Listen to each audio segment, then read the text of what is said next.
fazer alguns comentários, pronto, e, até porque, pronto, alguma participação que tenho tido na administração escolar, ou nas escolas aqui em Samamed, tem-me, enfim, dado em primeiro lugar, pelo aquilo que vejo pelos meus filhos, e também da participação que tenho tido nesse ano. Eu começava, enfim, sem dúvida que uma das maiores conquistas de Abril foi a divulgação e a amplificação do ensino em Portugal. Eu sou do tempo em que, já não sou do tempo de que as pessoas acabavam a quarta classe, no meu tempo ainda era no ciclo preparatório da altura, portanto chegava-se ao 6º ano e logo metade, não era metade, bem, um terço ficava pelo caminho, e de facto é uma boa conquista que temos e que devemos manter. É só uma questão, às vezes fala-se, a economia é importante, não vamos desmerecer isso. Nós sentimos toda a economia, sempre temos que pagar uma conta, portanto vale a pena entrarmos aqui em heroísmos ou ideias assim um bocado poéticas de dinheiro é importante, portanto não quer feito de pagar, e portanto está resolvido. Mas o papel da educação no desenvolvimento económico é, como sabem, altamente questionado em muitos aspectos. Não quer dizer que a educação deixe de ser importante por causa disso. Não, a educação é sempre importante, que as pessoas alargarem os horizontes e terem maior capacidade de perceber o mundo e de intervir no mundo e na sociedade, e isso a escola pode ter um papel importante e devia tê-lo até mais importante do que tem atualmente, é, sem dúvida, só por si, um mérito indiscutível. Acabar com o analfabetismo, acabar com essas limitações todas inerentes, só por si é um mérito, mesmo que depois as pessoas que isso não se venha a rentabilizar em termos económicos. Para quem, enfim, não tenha presente, Portugal teve o maior desenvolvimento económico, tivemos ao nível da China atualmente, nos anos 50 ou 60 a 80, em que estávamos no top 10 mundial de crescimento económico, embora com as limitações e com as falhas que nós sabemos existiam, nomeadamente ao nível da distribuição de riqueza e que infelizmente se estão agora a acentuar. Mas em relação à escola, fala-se muito na escola pública. Então, meus amigos, eu sou um bocado, desculpem lá, como o Deng Xiaoping, aquele célebre chinês. Eu não quero saber se ela é pública ou privada ou cooperativa. Eu quero é que ela seja boa. Tem que ser boa. Tem que ter bons resultados. Tem que ensinar os meninos e as crianças têm que sair preparadas, as crianças e os jovens preparados das escolas, para depois, seja a nível profissional, seja outros níveis, porque há coisas que a escola nunca vai ensinar. Isso depois é a vida, é as empresas, é o trabalho, é o resto que vai acontecer. Portanto, se a escola é pública ou privada, para mim está tudo dá. Quero é que seja boa. E para mim, isso é que é o critério fundamental. E se o modelo funciona como na base do Estado, na base do município, na base da região, eu também concordo com a parte da regionalização, sou regionalista, mas infelizmente isto é um tema que vai demorar. Mas não vamos pôr as coisas do público igual a estatal. Não, pode não ser. O que interessa é que o público seja de forma que todos possam aceder, todos possam com igualdade aceder à escola e ter direito ao ensino e acesso ao ensino e a uma educação de qualidade. Agora, se é feita pela Direção-Geral, pela Direção Municipal, ou pela Santa Sé, ou pela Maria e Manel Limitada, para mim, dá tudo. Desde que sejam garantidas as regras fundamentais de acesso e de equilíbrio e de equidade, está tudo bem. Não quero saber se é pública ou privada. É meio diferente. Outra coisa que eu queria falar, falou-se aqui, nomeadamente o Sr. Professor Correia Pinto, da ameaça do cheque ensino e da privatização. Nesse sentido, acho que é bom que haja uma certa concorrência, que as escolas tenham que captar, como já acontece um bocado nas universidades, que cada qual seja capaz de mostrar as suas qualidades e de cativar os seus clientes ou utentes, no bom sentido. Porque esta coisa da escola também ter a clientela garantida, isso é mau e não tem sido bom. Em relação ao projeto educativo municipal, pronto, isso depois, há ali algumas coisas que eu, por acaso, não trouxe, tenho algumas anotações, mas acho que há ali algumas melhorias que podemos fazer, mas que globalmente estão no bom sentido.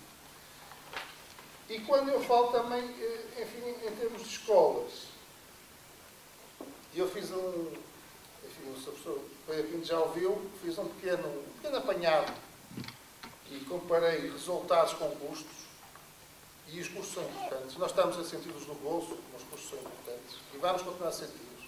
Sobretudo após setembro, estamos agora assim um bocado no olho do furacão, isto depois de setembro vai voltar outra vez a ventania, não tenham dúvidas. Isto aqui estamos um bocado no show-off eleitoralista do governo e de todos. Mas temos uma escola, por exemplo, aqui, em São Médio, já o disse, desculpem dizer outra vez, é quase 70% mais cara do que o Luso-Francês ou o Ribador no Porto, por exemplo, e os resultados são cerca de um quarto inferiores. Há outros aspectos. E atenção que aqui não estou a contar com custos da ação social escolar, estão postos de parte. Estes custos aqui não têm a ver com a ação social escolar, nem sequer com o custo das instalações, por exemplo, que é um custo elevado, como sabemos. Portanto, temos que investir na escola, mas temos que investir bem. Tirar o dinheiro para cima dos problemas não os resolve. Já ouvimos, estamos falidos quase como país, porque andamos a tirar dinheiro para tudo e mais alguma coisa, um bocado à bruta, e depois os resultados não são os esperados. E acho que devemos discutir uma abertura maior de concorrência nas escolas, entre as escolas, para que os pais e as famílias possam ver aí também melhores alternativas e até desenvolver essa qualidade no ensino em geral. Eu quero dizer que por isso é estimulante. Não é porque eu tenho razão se eu não tenho, ou eu não tenho razão se eu tenho. Não é por isso que é estimulante. Porque é estimulante... Pois, não. Rui Pereira. O senhor Rui Pereira, ou até é nosso colega. É estimulante e vale a pena nós fazermos algum tipo de reflexão, às vezes em torno das palavras. Às vezes em torno das palavras. Como sabe, eu, por acaso, o Correio Pinto sabe, que eu sou professor de português. Sempre a minha grande especialidade foi a linguística e, portanto, reflito muito sobre as palavras. Sabe que as palavras têm ideologia. Às vezes a gente não sabe, todos nós absorvemos na nossa linguagem coisas que depois não é sequer o nosso pensamento. Mas eu, por exemplo, não gosto de que se diga que as famílias ou os alunos fazem parte da clientela da escola. Não são clientela. São alunos, são jovens, são gente da sociedade e não são clientes. A escola não tem que ter clientes. Os hospitais também não têm que ter clientes. E, portanto, nós não trabalhamos em função... Não vamos conquistar clientes. Não é essa a função da escola. Como também não gosto da expressão concorrência. Vou explicar porquê. Porque o central da escola, do meu ponto de vista, qualquer que ele seja, o central da escola é a formação e a educação. Vou dar um exemplo que você aqui referiu. Por exemplo, dizia-me um bem professor primário. Antigamente, 40 alunos, era fácil para um professor primário.